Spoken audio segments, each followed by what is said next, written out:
এক হচ্ছে বিয়ে, 2 নাম্বার হচ্ছে মেসওয়াক করা, এবং 3 নাম্বার হচ্ছে আত্মাতুর সুগন্ধি ইউজ করা, 4 নাম্বার হচ্ছে লজ্জা। প্রত্যেকটা নবী লজ্জাশীল ছিলেন। সুবহানাল্লাহ পড়বেন না আপনারা সবাই?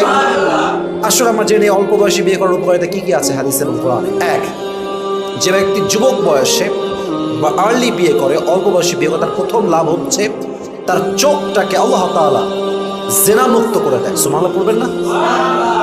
চোখটা হারাম দিকে আর যায়। যার বাসাতে চাঁদ আছে তার বাহিরে গিয়ে মোমবাতি আনার কোনো প্রয়োজন হয় না। কথা ঠিক কিনা বলেন যুবক ভাইরা?